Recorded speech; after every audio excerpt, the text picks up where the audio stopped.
وصل على حبيبنا بسم الله الرحمن الرحيم. Assalamualaikum warahmatullahi wabarakatuh. Bismillah, alhamdulillah, wassalatu wassalamu ala habibillah Sayyidina Muhammad ibn Abdullah wa ala alihi wa sahbihi wa mawalah. Subhanaka la ilma lana illa ma 'allamtana innaka antal alimul hakim.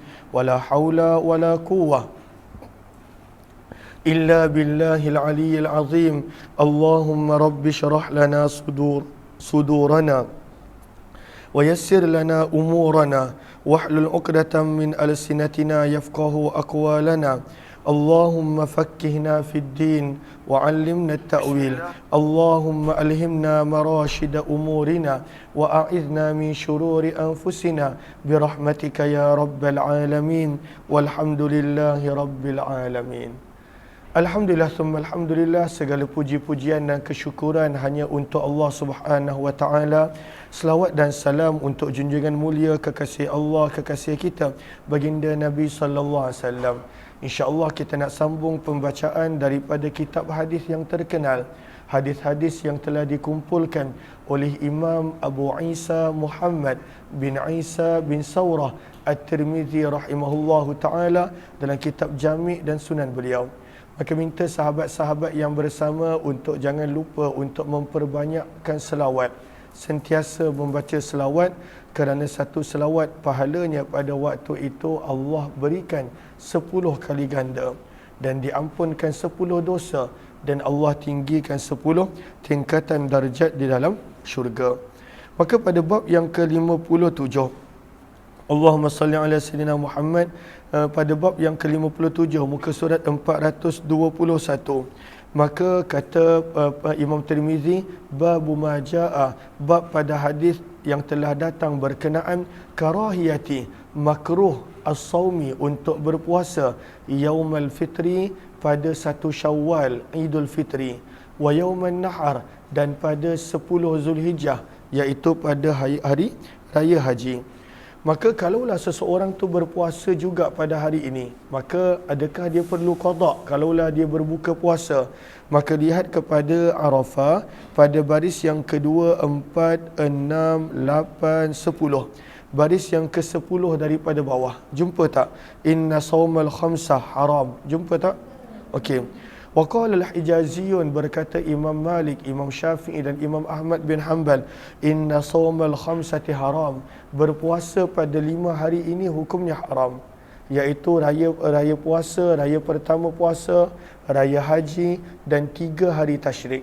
Maka kata para ulama ini, termasuklah Imam Syafi'i, berpuasa pada 5 hari ini adalah haram.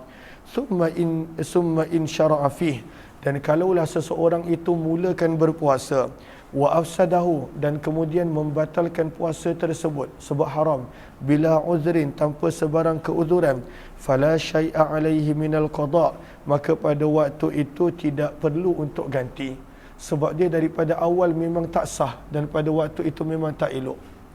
Tolong buka langsir tu, nanti kalau yang tadi tu datang balik kat rumput tu, nanti korang suruh dia pergi.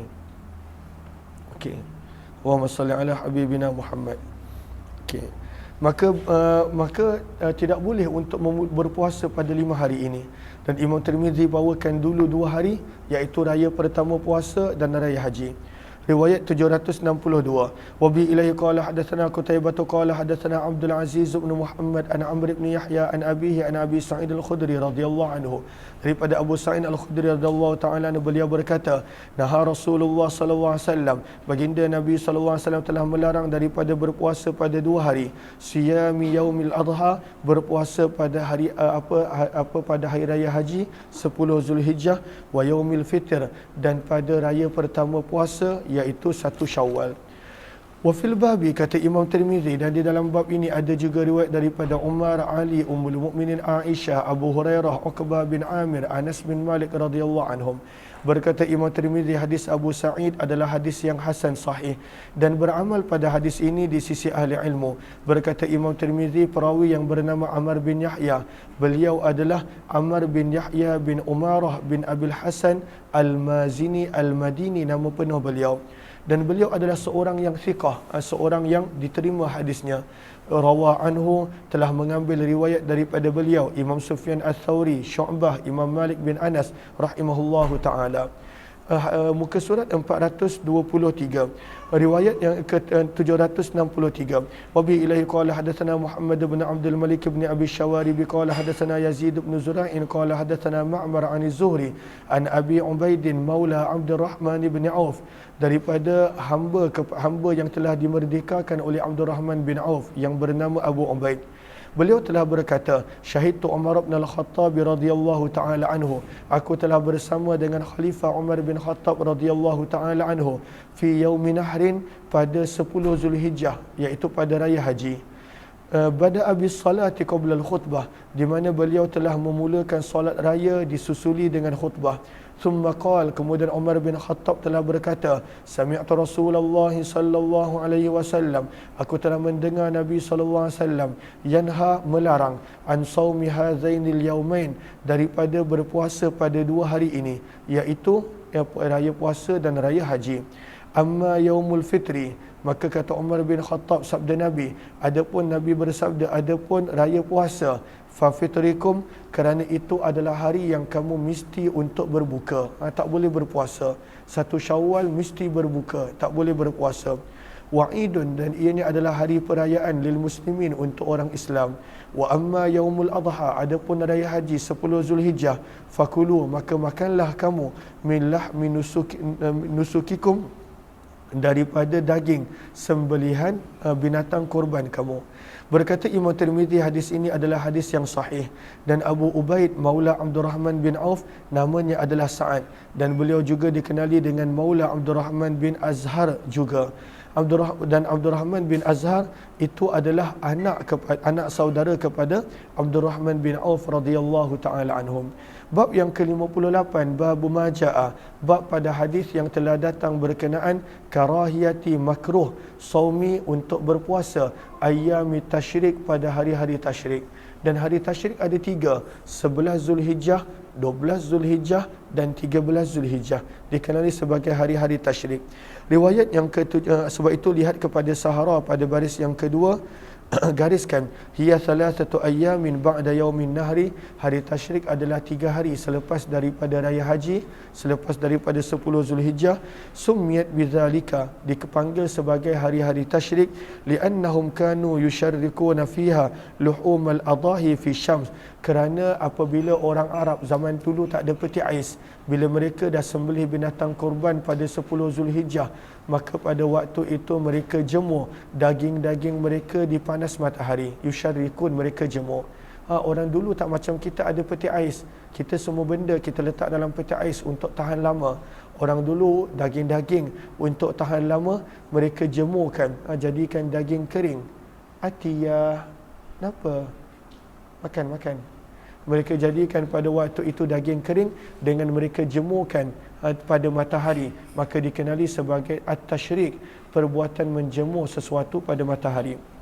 Riwayat yang ke-764, wa bi ilaihi qala hadatsana Hannadun qala hadatsana Waqi'un an Musa bin Ulay an abihi an Uqbah bin Amir radhiyallahu taala anhu qala, daripada Uqbah bin Amir radhiyallahu taala anhu, beliau berkata, baginda Nabi sallallahu alaihi wasallam bersabda, yaum Arafah wa yaumun nahar, hari Arafah dan hari nahar, wa ayyamut tasyrik, dan hari tasyrik, iduna ahlul Islam, ianya adalah hari perayaan bagi kita umat Islam, termasuklah hari Arafah.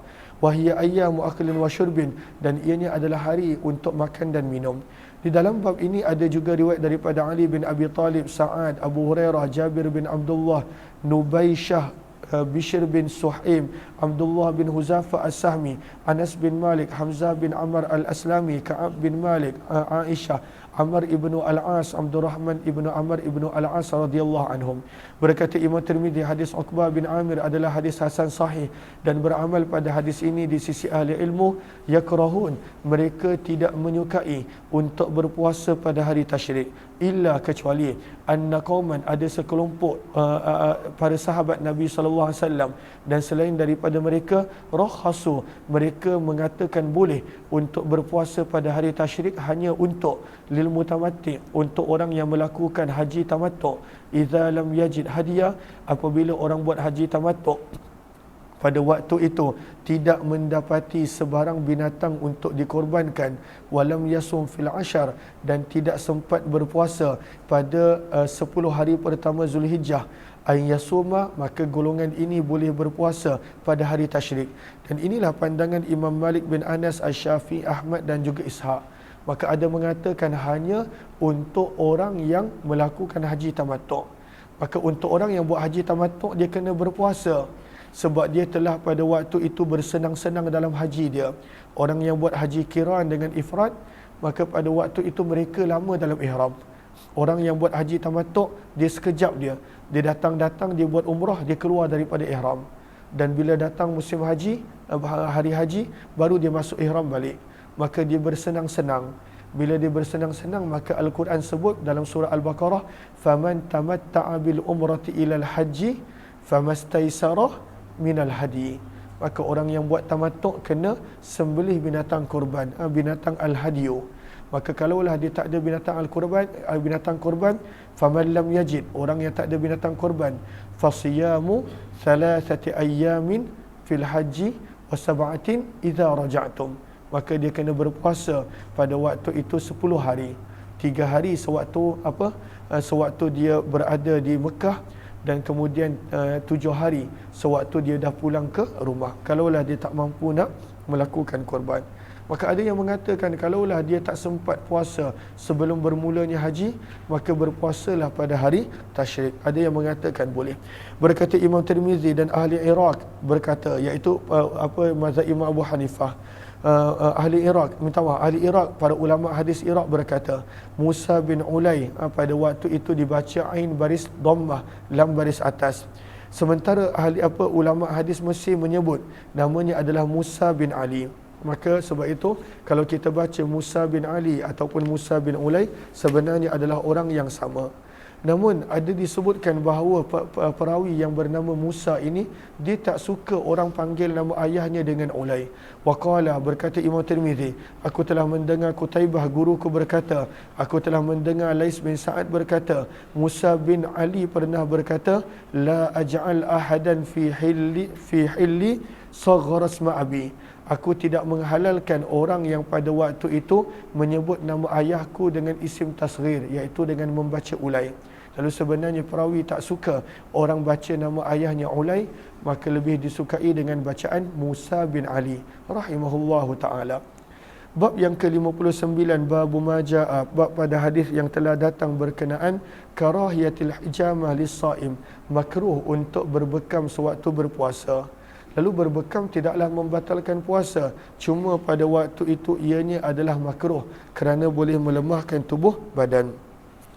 Lihat kepada Arafah pada baris yang pertama, waqala Ahmad, berkata Imam Ahmad dan juga sebahagian para ulama fiqh, innal hijamata muftirus saum, orang yang berbekam batal puasa dia. Ini pandangan Imam Ahmad bin Hanbal. Riwayat 765. Wa bi ilaihi qala hadatsana Muhammad bin Rafi' an-Naisaburi wa Mahmud bin Ghailan wa Yahya bin Musa qalu hadatsana Abdul Razzaq an Ma'mar an Yahya bin Abi Katsir an Ibrahim bin Abdullah bin Qariz an Sa'ib bin Yazid an Rafi' bin Khadij radhiyallahu anhu, daripada sahabat Nabi Rafi' bin Khadij radhiyallahu taala anhu. Maka beliau telah meriwayatkan daripada Nabi sallallahu alaihi wasallam, baginda bersabda, aftaral hajim wal mahjum. Maka sabda Nabi, aftara, telah berbuka orang yang pada waktu itu melakukan bekam, wal mahjum, dan orang yang dibekamkan. Orang yang buat bekam dan orang yang dibekam, kedua-duanya aftara, telah berbuka puasa. Maka adakah pada waktu itu berbekam membatalkan puasa? Daripada hadis seperti inilah Imam Ahmad bin Hanbal kata berbekam membatalkan puasa. Tapi majoriti para ulama kata tidak, tak batal puasa sebab Nabi pun pernah berbekam sewaktu Nabi SAW dalam keadaan puasa. Maka sebab itu lihat kepada Sahara baris yang pertama, kata Imam Tibi rahimahullah, "Dhahaba ila hadzal hadithi jam'un minal a'immah qalu yuftirul hajim." Berdasarkan zahir hadis ini, sebahagian ulama berkata, oh siapa yang berbekam batal puasa. Pada waktu itu orang yang buat bekam dan orang yang dibekam kedua-dua batal puasa sebab Nabi sebut aftaral hajim wal mahjum. Maka inilah pandangan Imam Ahmad dan Isra'. Namun pada waktu itu sebahagian yang lain pada waktu itu mengatakan tak batal puasa, yukrahul hijamah lis-shaim, ianya adalah makruh tapi tak batal puasa. Wala yufsidus shaum, dan ianya tidak membatal puasa. Maka apa maksud sabdaan Nabi yang Nabi sebut aftara, telah berbuka, al-hajim, orang yang membuat bekam, dan al-mahjum. Maka baris yang kedua, jumpa ke tak baris yang kedua? Saharah gariskan. Wahamalu, dan mereka pada waktu itu meletakkan makna hadis pada ala tasydid, sebenarnya adalah amaran keras daripada Nabi. Wa annahuma, dan sebenarnya pada waktu itu orang yang buat bekam, pada waktu itu pahala mereka boleh berkurangan. Pahala mereka boleh berkurangan. Kenapa pahala boleh berkurangan? Sebab pada waktu itu badan menjadi lemah. Dan bila badan menjadi lemah, kadangkala boleh membawa kepada berbuka puasa. Maka Nabi sebut aftara, pada waktu itu telah berbuka, maksudnya sebagai amaran yang keras, jangan berbekam sewaktu sedang berpuasa. Allahumma salli ala sayyidina Muhammad. Maka lihat kepada baris yang keempat pula. Amma ta'arrudul mahjum lil iftar fali ajli dha'fi alladhi yalhaqahu min dhalik. Adapun orang yang dibekam, maka pada waktu itu dia mudah untuk berbuka. Kenapa? Sebab pada waktu itu badannya menjadi lemah disebabkan pada waktu itu telah dibekam. Kemudian baris yang bawah lagi, wakilah, dan ada yang berkata maksud aftara, telah berbuka, sebenarnya sebagai salah satu bentuk doa yang Nabi SAW tidak suka kepada orang yang membuat bekam sewaktu berpuasa. Dan banyak lagi jawapan yang lain. Kata Imam Tirmizi, dan di dalam bab ini ada juga riwayat daripada Sa'ad, Ali bin Abi Talib, Syaddan bin Aus, Thauban, Usama bin Zaid, Aisyah, Ummul Mukminin, Ma'qil bin Yasar, dan juga beliau dikenali sebagai Ma'qil bin Sinan. Ma'qil bin Yasar dan Ma'qil bin Sinan adalah sahabat yang sama. Abu Hurairah, Abdullah bin Abbas, Abu Musa dan Bilal radhiyallahu ta'ala anhu. Maka banyak lagi riwayat-riwayat yang lain berkenaan tentang berbekam. Berkata Imam Tirmizi, hadis Rafi' bin Khudij adalah hadis yang hasan sahih wa dzukira, dan diriwayatkan daripada Ahmad bin Hanbal, di mana Imam Ahmad bin Hanbal berkata asahhu syai'in, riwayat yang paling sahih berkenaan tentang tajuk ini adalah hadis Rafi' bin Khudij yang baru kita baca. Wa dzukira, dan dinukilkan daripada Ali bin Abdullah, sesungguhnya beliau berkata asahhu syai'in, riwayat yang paling sahih pada tajuk ini adalah hadis Thauban, Syaddad bin Aus radhiyallahu taala anhuma. Dua orang yang berbeza, Syaddad dan juga Thauban radhiyallahu taala anhuma. Kerana sesungguhnya, kenapa hadis Thauban dan Syaddad lebih sahih? Kata beliau, kerana sesungguhnya perawi dalam hadis yang kita baru baca tadi, nama Yahya bin Abi Kathir, beliau telah meriwayatkan daripada Abu Kilabah dua hadis, dan al-haditsaini jami'an, iaitu hadis Thauban dan juga hadis Syaddad bin Aus radhiyallahu taala anhuma. Kata Imam Tirmizi, dan sungguh mengatakan makruh sekelompok daripada kalangan ahli ilmu, daripada kalangan sahabat Nabi dan selain daripada mereka, mereka berpandangan al-hijamah lis-shaim, bahawa berbekam pada waktu itu adalah boleh untuk orang yang berpuasa. Mereka berkata boleh tetapi makruh, wa kariha, makruh berbekam untuk orang yang sedang berpuasa. Hatta sehingga sesungguhnya ada sebahagian sahabat Nabi SAW telah berbekam untuk pada waktu malam, kerana mereka tak nak berbekam pada waktu siang sebab ianya perbuatan yang Nabi tak suka. Antara yang berbekam pada waktu malam pada bulan Ramadan adalah Abu Musa al-Ash'ari, Abdullah bin Umar, dan inilah pandangan Abdullah bin Mubarak, afdal untuk berbekam pada waktu malam. Walaupun kalaulah buat pada waktu siang tak batal, tapi ini adalah makruh. Berkata Imam Tirmizi, aku telah mendengar Ishaq bin Mansur berkata, Abdurrahman bin Mahdi telah berkata, manih tajamah, barang siapa yang berbekam dalam keadaan dia berpuasa, maka dia perlu qada. Berkata Ishaq bin Mansur, dan inilah pandangan Imam Ahmad bin Hanbal dan Ishaq bin Ibrahim, pada waktu itu siapa yang berbekam batal puasa dia. Berkata Imam Tirmizi, dan telah mengkhabarkan kepadaku Hasan bin Muhammad Az-Za'frani, beliau berkata, Imam Asy-Syafi'i telah berkata, sungguh telah diriwayatkan daripada Nabi SAW di mana baginda pernah berbekam dalam keadaan Nabi berpuasa. Waruya, dan diriwayatkan Nabi SAW daripada Nabi SAW baginda bersabda, aftaral hajim wal mahjum, telah berbuka orang yang melakukan bekam dan orang yang dibekam. Maka kata Imam Syafi'i, wala a'lamu ahadan, dan aku tidak mengetahui seorang pun daripada kedua hadis ini yang mana riwayatnya adalah thabita, riwayatnya adalah thabit. Walau tawaqqa rajulan, kata Imam Syafi'i, dan kalaulah seseorang itu menahan dirinya daripada berbekam dalam keadaan dia berpuasa, kana ahabbu ilai, semestinya itu adalah lebih aku sukai. Wa ini tajama, namun kalaulah seseorang itu dia berbekam dalam keadaan dia sedang berpuasa, lam ara, kata Imam Syafi'i, aku tidak berpandangan zalika an yufattirah, itu adalah membatalkan puasa. Maka kata Imam Syafi'i, berbekam pada waktu itu tidak membatalkan puasa.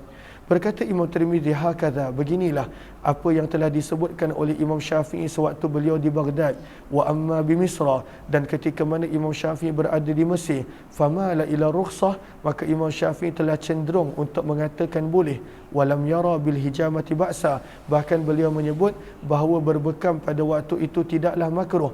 Wahtajja, dan beliau telah menjadikan dalil sesungguhnya Nabi SAW telah berbekam pada haji wada' dalam keadaan baginda dalam keadaan ihram sambil dalam keadaan berpuasa. Bab yang ke-60, babu majaa, bab pada hadis yang telah datang berkenaan minar rukhsati fi dzalik, adanya keringanan untuk melakukan bekam, dan bekam pada waktu itu tidak membatalkan puasa. Riwayat yang ke-766, wa bi ilaihi qala hadatsana Bishr bin Hilal Al-Basri qala hadatsana Abdul Warith bin Sa'id qala hadatsana Ayyub an Ikrimah an Ibn Abbas radhiyallahu anhuma, daripada Abdullah Atiyah ni tukarkan baju dia kot, daripada Abdullah bin Abbas radhiyallahu taala anhuma. Ada lagi 10 minit. Daripada Abdullah bin Abbas radhiyallahu taala anhuma. Mana tadi? Riwayat 766 kita baca lagi sekali. Wabi ilai, hadis-hadis berkenaan tentang boleh untuk berbekam. Wabi ilai qala hadatsana Bishr bin Hilal Al-Basri qala hadatsana Abdul Warith bin Sa'id qala hadatsana Ayyub an Ikrimah an Ibn Abbas radhiyallahu anhuma, daripada Abdullah bin Abbas radhiyallahu taala anhuma, beliau berkata, ihtajama, telah berbekam Nabi sallallahu alaihi wasallam wa huwa muhrim, dalam keadaan baginda pada waktu itu telah berihram, shaim, dan baginda sedang berpuasa. Maka riwayat tentang Nabi SAW telah berbekam dalam keadaan berpuasa datang dalam 4 jenis perkataan dalam semua hadis, dengan 4 jenis perkataan. Sebab itu gariskan pada baris yang kedua empat, baris yang kedua empat, baris yang keempat. Maka lihat, wa Ibnul Qayyim yaqulat, wa Ibnul Qayyim yaqul, jumpa tak wa Ibnul Qayyim? Baris yang keempat, Arafah. Maka Ibnul Qayyim telah berkata, inna alfazal hadithi arba'ah, berkenaan tentang Nabi berbekam waktu berpuasa dan ihram, dalam riwayat datang dengan 4 jenis lafaz, kata Imam Ibn Qayyim. Yang pertama, ihtajama wa huwa shaim, datang dengan perkataan begitu, baginda berbekam dalam keadaan sedang berpuasa. Yang kedua, ihtajama wa huwa muhrim, baginda berbekam dalam keadaan sedang berada dalam ihram. Yang ketiga, ihtajama wa huwa muhrim wahtajama wa huwa shaim, baginda berbekam dalam keadaan ihram dan baginda berbekam dalam keadaan berpuasa. Wahtajama wa huwa muhrimun shaim, dan ini yang nombor 4 ni yang kita baca tadi, baginda berbekam dalam keadaan baginda sedang berpuasa dan dalam ihram. Maka lafaznya berbeza-beza yang mana ada dalam periwayatan hadis. Berkata Imam Tirmizi, hadis ini adalah hadis yang sahih. Hakadha, beginilah yang telah diriwayatkan oleh Wahib dengan riwayat yang lebih kurang sama dengan Abdul Waris, dan Ismail bin Ibrahim telah meriwayatkan daripada Ayyub daripada Ikrimah, namun secara mursal, bukannya marfu', dan bukan pada waktu itu disebut nama sahabat. Walam yadhkur, dan mereka tidak menyebutkan pada periwayatan mereka nama sahabat Abdullah bin Abbas, maka jadilah riwayat tersebut mursal. Riwayat yang ke-767, wa bihi ilai qala hadatsana Abu Musa Muhammad al-Musanna qala hadatsana Muhammad bin Abdullah al-Ansari an Habib bin Syahid an Maimun ibni Mihran an Ibni Abbas radhiyallahu anhuma, daripada Abdullah bin Abbas radhiyallahu taala anhuma, sesungguhnya baginda Nabi sallallahu alaihi wasallam ihtajama, telah berbekam, wa huwa shaim, dalam keadaan baginda sedang berpuasa. Kata Imam Tirmizi, hadis ini adalah hadis hasan gharib daripada sudut ini dan daripada sanad ini. Riwayat 768, wa bi ilaihi qala hadatsana Ahmad bin Mani'in qala hadatsana Abdullah bin Idris an Yazid bin Abi Ziyad an Miqsam an Ibn Abbas radhiyallahu anhuma, daripada Abdullah bin Abbas radhiyallahu taala anhuma juga, sesungguhnya baginda Nabi sallallahu alaihi wasallam ihtajama, telah melakukan bekam, fima, pada tempat yang terletak baina Makkah wal Madinah, di antara Mekah dan Madinah, wa huwa muhrim, dan dalam keadaan baginda sedang berada dalam ihram, saim, dalam keadaan sedang berpuasa. Dan di dalam bab ini ada juga riwayat daripada Abu Sa'id dan Jabir serta Anas bin Malik radhiyallahu anhum. Berkata Imam Tirmizi, hadis Abdullah bin Abbas adalah hadis hasan sahih. Wa qad zahaba, dan telah pergi untuk mengambil pandangan ini sebahagian daripada ahli ilmu daripada kalangan sahabat Nabi dan selain mereka, ila hadal hadis, kepada hadis ini, walam yarau, dan mereka berpandangan tidaklah bil hijamati, dengan berbekam untuk orang yang sedang berpuasa, ba'san, sebarang masalah. Tak ada masalah untuk berbekam sewaktu sedang berpuasa. Dan inilah pandangan Sufyan Ats-Tsauri, Imam Malik bin Anas dan Imam Syafi'i. Bab yang ke-61, kata Imam Tirmizi, babu maja'a, bab pada hadis yang telah datang berkenaan karahiyatil wisal, pada waktu itu terus menerus dalam berpuasa. Apakah wisal? Wisal adalah orang yang berpuasa tanpa berbuka. Dia berpuasa tanpa berbuka. Maka lihat kepada Arafah pada baris yang kedua daripada muwasilatus saumi, iaitu berterusan berpuasa, ila yaumaini, sehingga kepada 2 hari, au akthar, ataupun lebih 2 hari. Maka muwasalatus siam, berterusan berpuasa sehingga tak berbuka langsung pada waktu malam, maka ianya adalah makruh. Fanahan Nabi sallallahu alaihi wasallam, maka Nabi sallallahu alaihi wasallam telah melakukannya. Dan kata para ulama, ada pun riwayat-riwayat yang menunjukkan yang Nabi pernah melakukan wisal, Nabi pernah tak berbuka dan berterusan berpuasa. Maka kata para ulama, wa hadza min khususiyati, dan ini adalah khusus untuk Nabi. Sebab Nabi sallallahu alaihi wasallam bersabda, bi anna rabbi yut'imuni wa yusqini, Allah telah bagi aku makan dan minum. Allah bagi aku kekuatan, lalu aku bukan dapat kekuatan daripada makan dan minum. Wa ammal wisalu ila sahri, tapi kalaulah seseorang itu dia nak berpuasa dan dia tak nak berbuka pada waktu maghrib, tapi dia akan makan sedikit pada waktu sahur contoh, maka dia berpuasa, waktu berbuka dia tak nak makan. Bukanlah kata sunat, kerana ianya tak sunat, tetapi sebahagian para ulama kata fajaizun, ianya adalah boleh, tapi dia kena makan seketika mana? Sebelum masuk puasa yang baru, iaitu pada waktu berbuka.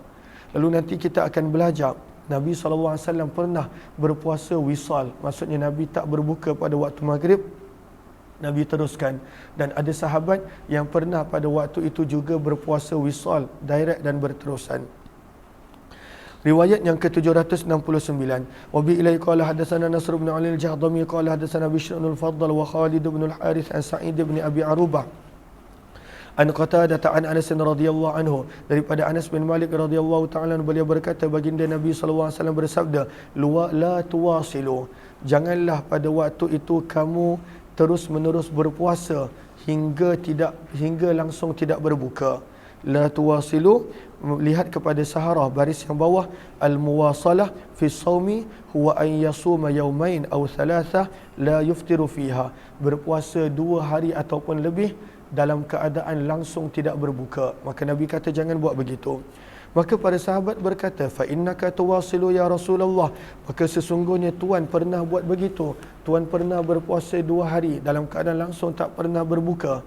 Qala, muka surat 426, maka Nabi bersabda, inni lastu ka ahadikum, sesungguhnya aku bukanlah seperti salah seorang daripada kamu.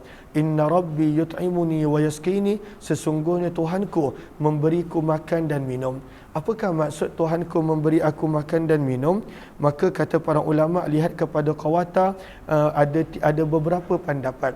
Qawata baris yang pertama, maka yang pertama, ahaduha annahu ala zahirihi, bahawa itu secara zahir, wa annahu yu'ta bi ta'amin wa syarabin minal jannah, Nabi SAW pada waktu itu diberikan makan dan minum daripada syurga. Ada para ulama kata begitu, Allah bagi Nabi makan dan minum, maksudnya Nabi dapat makanan dan minuman daripada syurga, lalu Nabi tak pernah lapar. Yang kedua, annallaha ta'ala yakhluqu fihi minash syaba' war-rai ma yughnihi 'anil ta'ami wasyarab.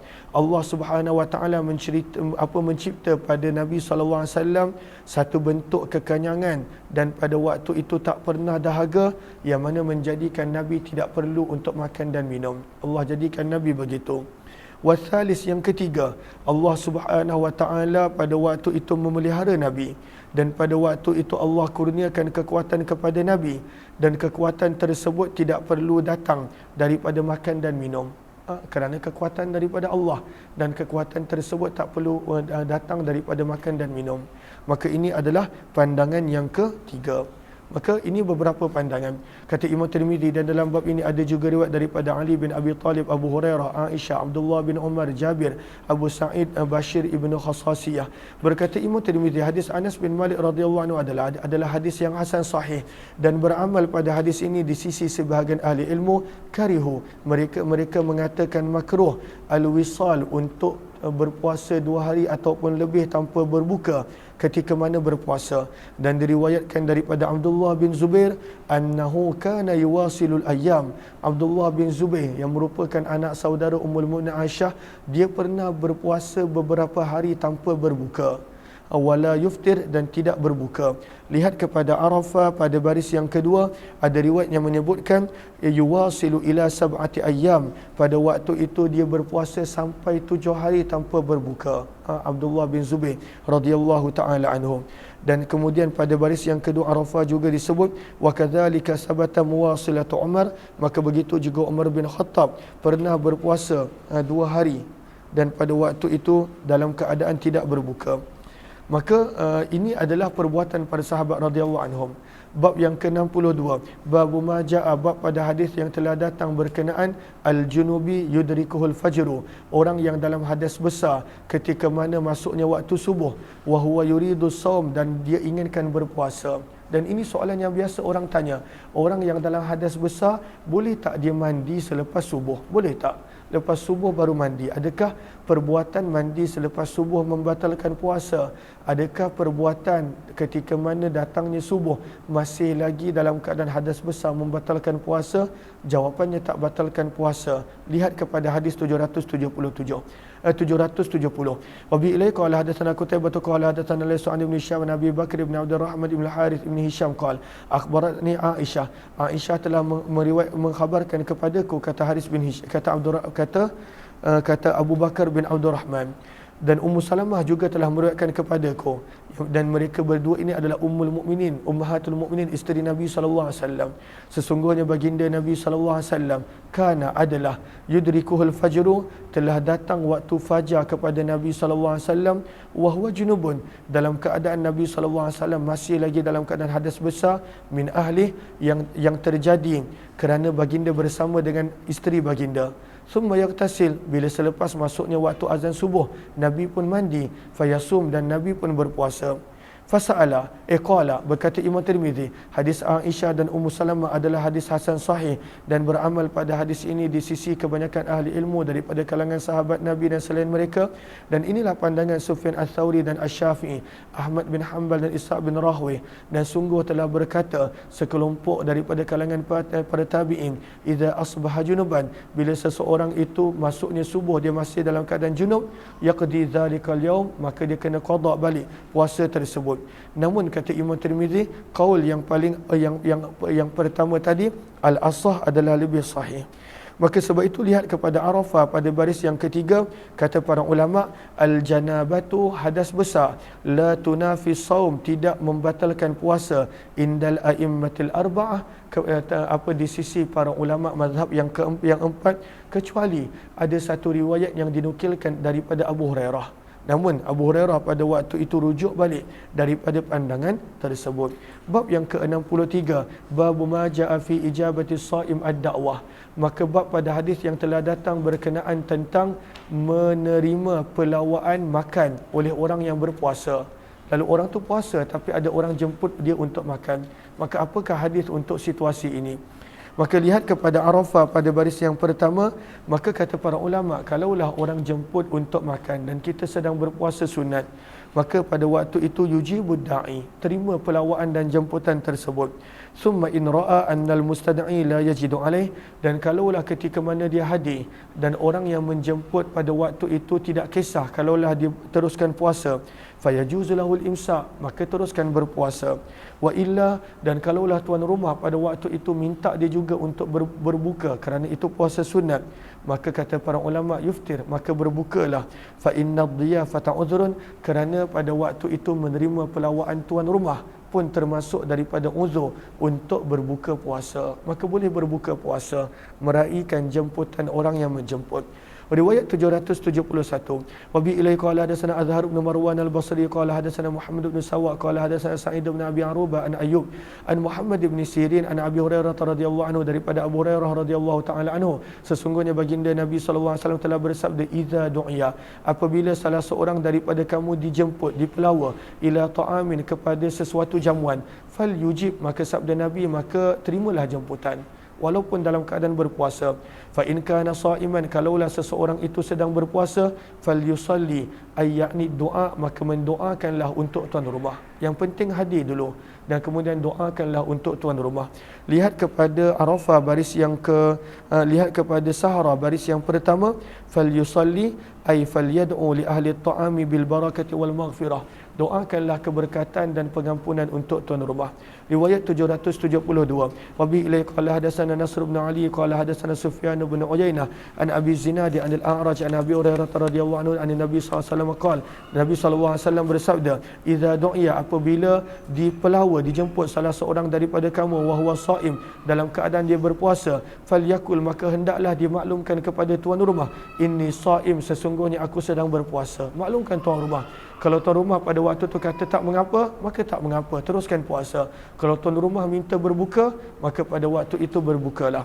Berkata Imam Tirmizi, kedua-dua hadis dalam bab ini daripada Abu Hurairah adalah hadis yang hasan sahih.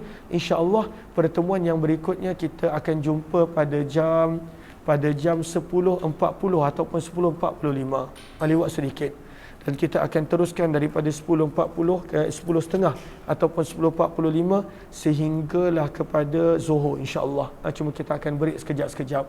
Lalu minta maaf jadual berubah untuk hari ini, so saya ada beberapa urusan yang perlu untuk diselesaikan. Terima kasih kepada semua. Terima kasih kerana bersama. Jumpa lagi.